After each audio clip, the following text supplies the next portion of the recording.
Bonjour, je suis Stéphane Andrieux et comme vous le savez, j'aime bien redonner certaines définitions à des produits que nous pensons connaître, mais que souvent nous connaissons mal. En l'occurrence, aujourd'hui, je parlerai du cognac, qui est un produit cher à notre nation française, tel que d'autres styles d'eau de vie, comme l'Armagnac. Aujourd'hui, je parlerai du cognac que je connais mieux. Et pourquoi je parle du cognac aujourd'hui, c'est car j'ai entendu dans une vidéo de Stéphane Edouard, un homme très intéressant et rempli de culture, qu'il était très heureux d'avoir un cognac VSOP et un Napoléon en disant que ces cognacs étaient de qualité. Or, ça n'est pas le cas. Mais c'est pas très grave de dire ça, mais c'est justement pour ça que j'apporte un petit peu plus de précision à ce cas. Qu'est-ce que le cognac? Le cognac, c'est un distillat, une eau de vie, distillée de jus de raisin, tout simplement. Alors, je corrige tout de suite le petit coco d'avant, là. Ce n'est pas de l'eau de vie de jus de raisin, mais de l'eau de vie de vin. Quelle est la différence entre du vin et du jus de raisin? C'est que dès qu'il commence à y avoir de l'alcool dans le jus de raisin, alors ça s'appelle du vin. Et en l'occurrence, pour le cognac, il faut attendre au minimum 10 jours avant de pouvoir faire la distillation et le temps de fermentation a permis de créer de l'alcool. On opère deux chauffes en alambic afin de sortir la meilleure partie de cette seconde chauffe qu'on laissera ensuite vieillir en fût de chêne. Le fût de chêne apportera donc ses couleurs au cognac qui à l'origine est blanc. Pour pouvoir s'appeler cognac, le cognac doit avoir été produit, pas nécessairement la production du cognac lui-même bien entendu, vous l'aurez compris, mais la pousse et la récolte du raisin doit se faire sur des territoires bien précis. Ceci se trouve sur la Charente et la Charente-Maritime essentiellement, mais déborde légèrement sur quelques villages des Deux-Sèvres et de Dordogne. Quelles sont les zones donc, de ce terroir du cognacier? Il y a la Grande Champagne, la Petite Champagne, les borderies, les bons bois, les fins bois et les bois ordinaires.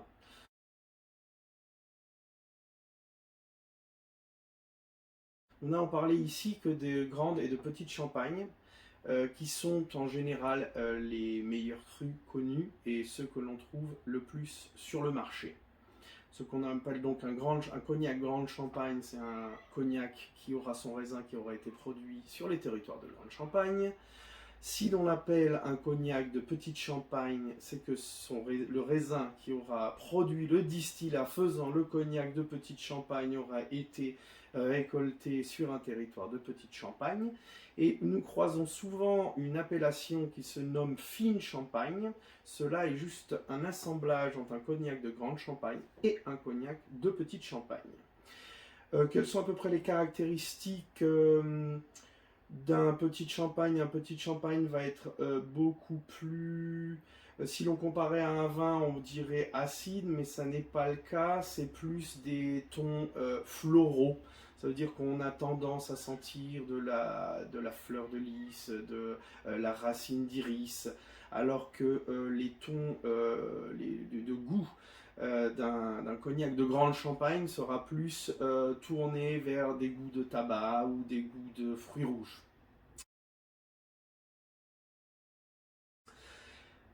Ensuite, puisque nous avons parlé maintenant des terroirs, nous allons parler maintenant des appellations, et ça c'est en fonction de l'âge que possède le cognac, son âge et son temps de conservation en barrique.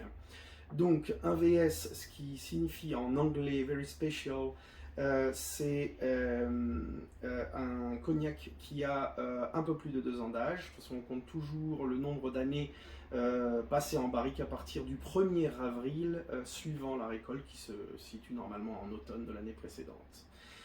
Ensuite, ce que l'on nomme un VSOP, c'est un cognac qui aura passé plus de 4 ans d'âge en barrique. Et ensuite, nous avons la troisième appellation, l'appellation plutôt, qui s'appelle XO, donc Extra Old, qui est depuis 2018 un cognac qui aura passé plus de 10 ans à barrique. Jusqu'en 2018, c'était 6 ans d'âge qu'il fallait. Donc à partir de XO, nous n'avons plus de matière légale pour justifier d'un âge.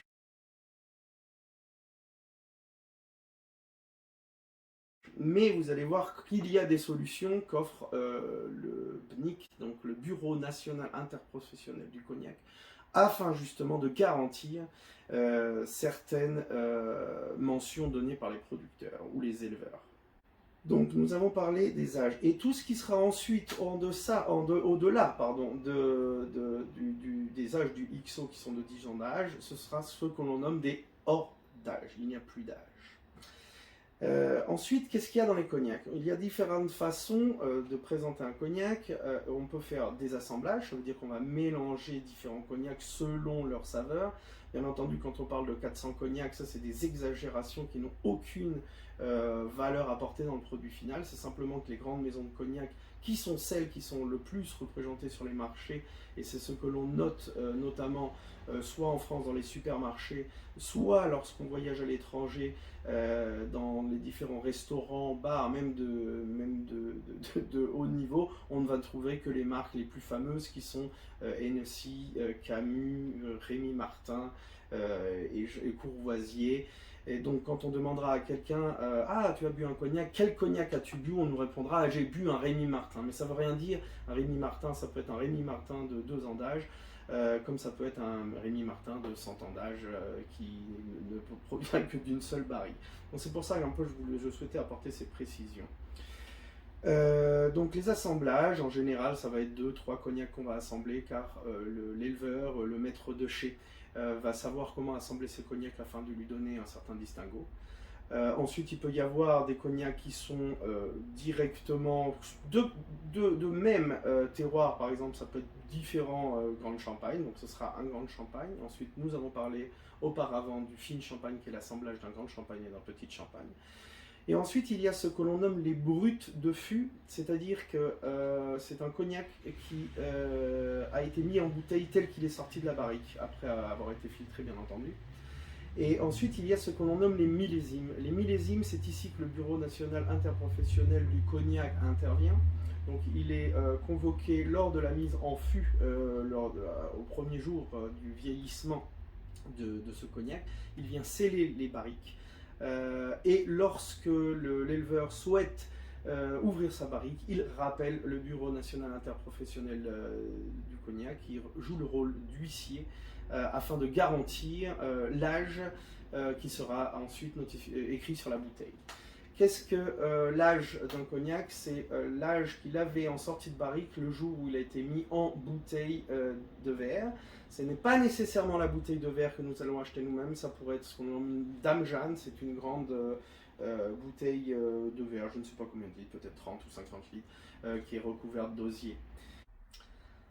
Et avant de passer à la présentation des différents produits, je souhaitais apporter deux précisions.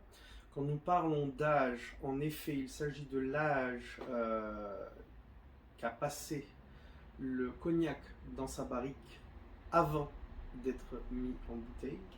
Mais lorsqu'il s'agit d'un assemblage, donc plusieurs cognacs sont mélangés dans une même bouteille, il s'agira de l'âge du plus jeune cognac participant à l'assemblage. C'est assez honnête par ailleurs. Il suffirait de mettre une goutte de 100 ans d'âge pour dire qu'il a 100 ans, alors qu'en fait le plus jeune et en plus grosse proportion ayant 7 ans, c'est lui qui fait la majeure partie du produit final. Donc c'est honnête de faire ainsi. Aussi, je souhaitais dire, puisque je parlais de 400 cognacs faisant la composition d'un cognac, et en parlant des grandes maisons de cognac, grandes maisons de cognac reçoivent en général soit le distillat, soit la récolte de propriétaires terriens, de vignes qui poussent sur le territoire du cognac. Et donc c'est pour ça que s'ils arrivent à avoir autant de cognac dans une même bouteille, c'est parce qu'il y a tellement de petits propriétaires qui arrivent, et à la fin ils font des assemblages avec tout ce qu'ils récoltent. Bien entendu, ces maisons, je n'ai rien contre, ils font aussi des merveilleux produits, Mais quand on vante le fait de 400, c'est un petit peu comme à la fin de la semaine, on associe tous les repas de la semaine avec de l'œuf et on dit et à la fin il y a 100 ingrédients parce que toute la semaine on a mangé 100 ingrédients. Et à la fin c'est pas un merveilleux repas, c'est simplement qu'on voulait un petit peu sauver ce qu'on avait laissé au frais.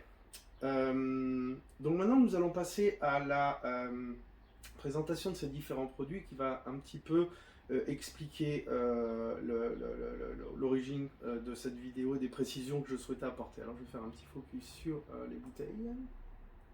Ça va fonctionner comme ça.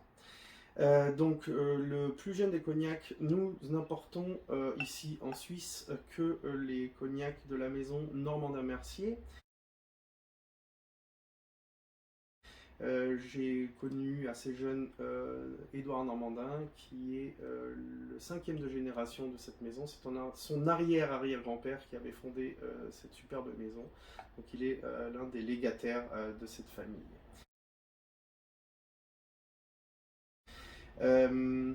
Donc le VSOP, son VSOP ici a 7 ans d'âge. Il aurait pu le faire à 4 ans d'âge, mais il a décidé de le faire à 7 ans d'âge.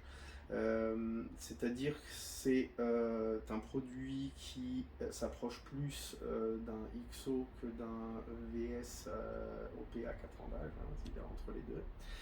Ça c'est un cognac que l'on ne va pas déguster de la même manière qu'on dégusterait des cognacs plus vieux. Est-ce que j'arrive à faire le focus comme ça tourne dans l'autre sens, voilà. Donc ça c'est un cognac qu'on va boire en apéritif avec des glaçons.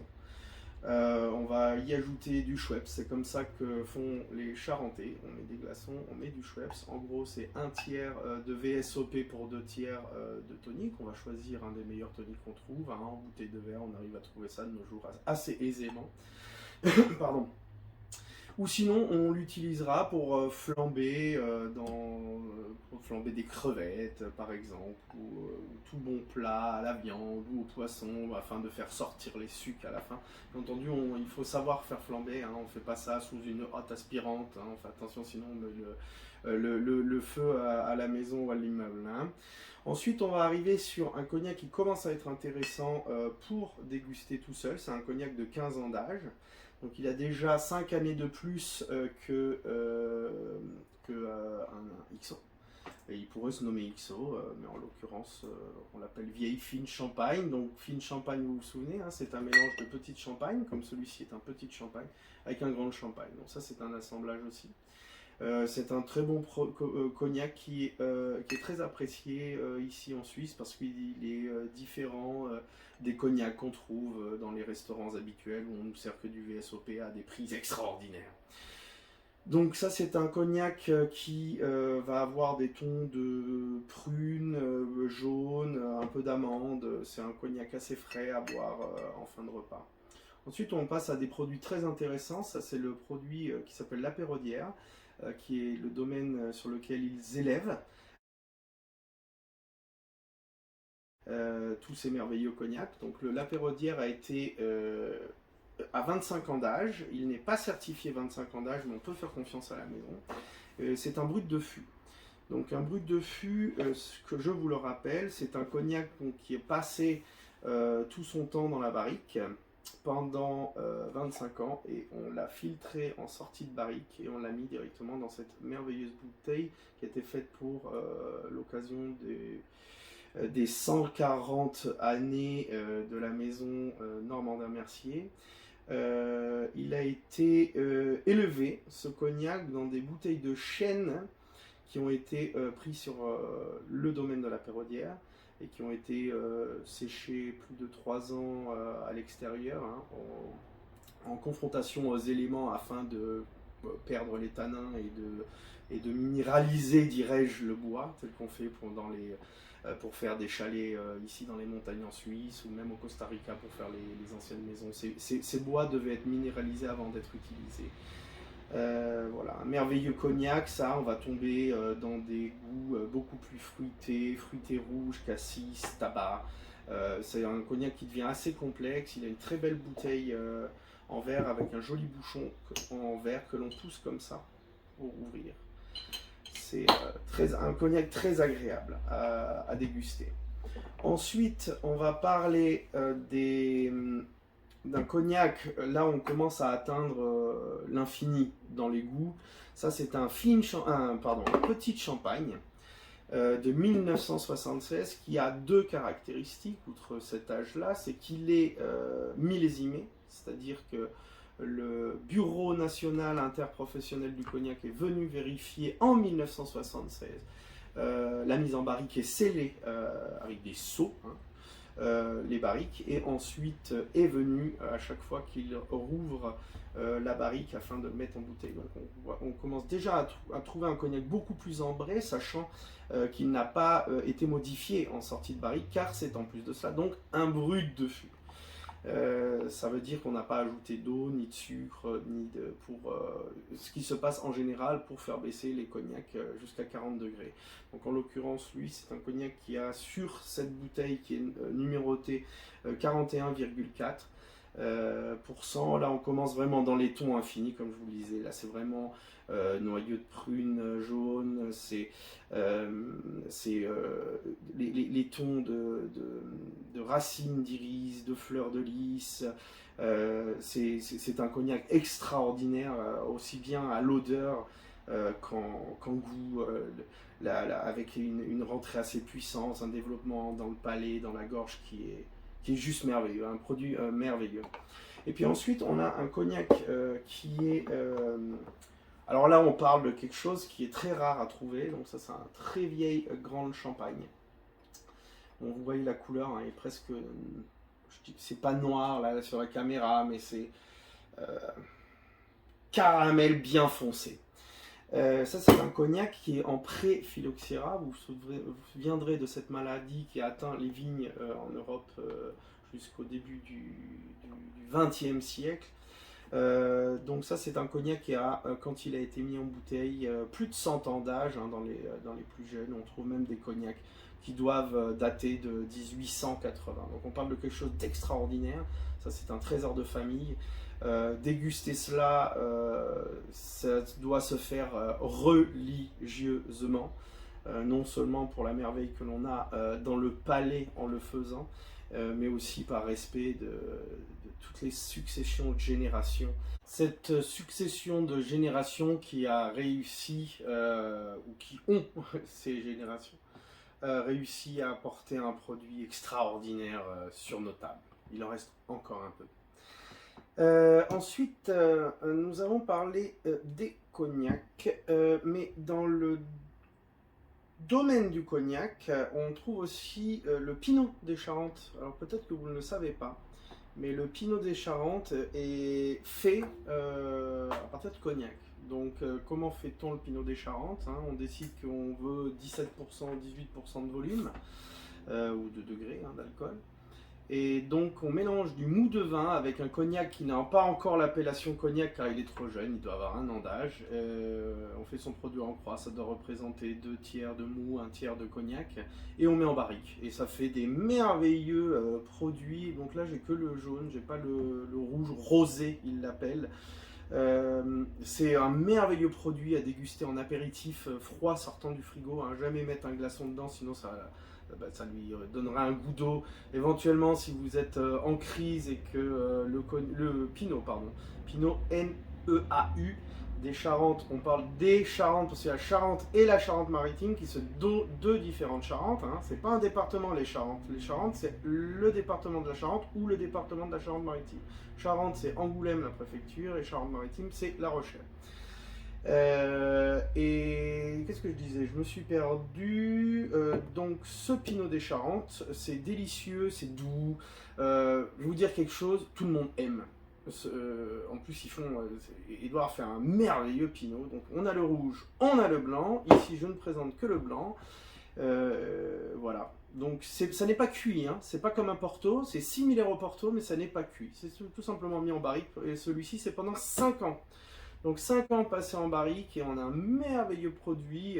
Moi je conseille d'acheter toujours les deux, hein. Le jaune aussi bien, le blanc pardon aussi bien que le rosé ou rouge. Parce que les deux sont bons. Quand on en boit un, on veut goûter l'autre, et quand on veut goûter l'autre, on aurait voulu goûter là. Donc c'est bien d'avoir les deux. Donc ça se déguste, comme je le disais auparavant, en apéritif. Tout simplement, par exemple, pour faire un foie gras, on peut le faire au Pinot des Charentes, on peut aussi mettre on peut faire déglacer des poils avec du Pinot des Charentes, on peut aussi mettre une goutte de Pinot rouge dans une salade de fraises, toutes ces merveilles qu'on peut faire avec tous ces produits. Donc voilà pour la présentation, j'espère que ça vous aura plu. Bien entendu, si vous êtes intéressé, moi je vends ces produits hein, sur la Suisse, je vous le dis honnêtement. C'est actuellement sur une page qui fonctionne pas très bien, mais elle fonctionne quand même, les achats ils sont possibles. C'est My Cognac, donc My Cognac comme en anglais moncognac.ch tout simplement. Je ferai une réorganisation de pages, parce que plusieurs pages de vente. Et il faudrait que je remette tout sur l'un. J'hésite encore sur le nom. Peut-être que vous avez des idées. J'espère que ça vous aura apporté un petit peu de culture sur nos beaux produits. J'espère que vous découvrirez cette belle maison. Bien sûr, macognac.ch c'est pour les achats en Suisse, qui ne se font uniquement sur cette page. Bien sûr en France, sinon c'est sur la maison Normandin Mercier, je crois. Je peux vérifier maintenant. Je crois que c'est Cognac LM. Non, c'est normandien-mercier.fr pour les Français qui pourraient écouter. Sinon, pour les Suisses, c'est mycognac.ch. Voilà. Bonne journée et bonne dégustation. J'oubliais une partie, je souhaitais parler des verres. Je souhaitais aussi vous parler, pardon pour l'oubli, du mode de dégustation. Car c'est important de savoir comment déguster ces merveilleux produits. Donc, il y a des verres, ce que l'on nomme des verres à dégustation. On le voit mieux si je focus là. Avec mon visage. Peu importe. Donc ça, c'est un verre à dégustation. Vous voyez à peu près la taille par rapport à une bouteille. Vous connaissez les fameux ballons. Bon, en verre à dégustation comme ça, les verres ballons à cognac, je souhaitais dire.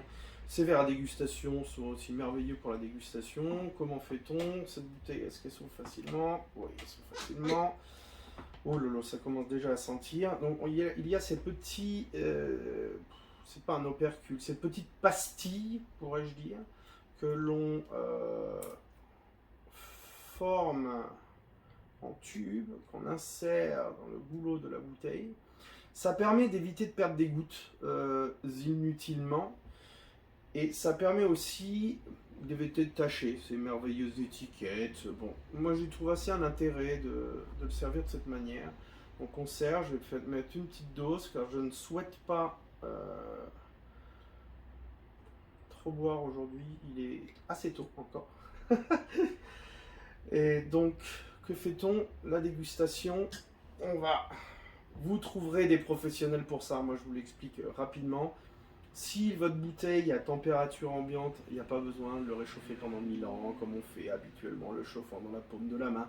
Si le cognac est comme ça, ensuite simplement passer, on peut passer jusqu'à une quinzaine de minutes hein, sur des cognacs de ce style-là, n'ayez crainte, une bonne quinzaine de minutes, à le sentir dans tous les sens. Comme ça.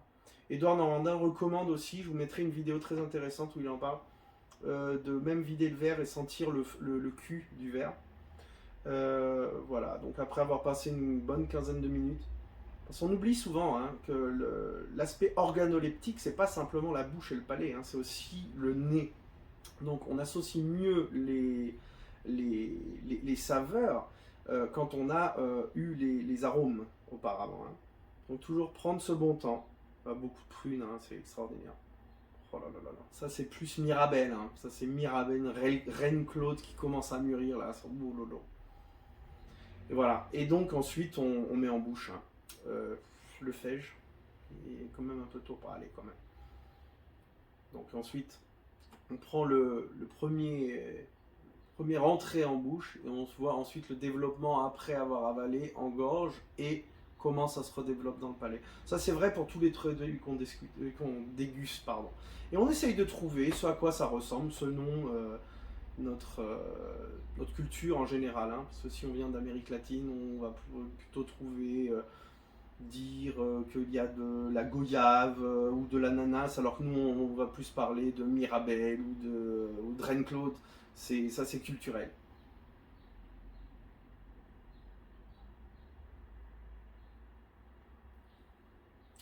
On va arrêter ici parce que Oh, quel délice. Bonne remontée là.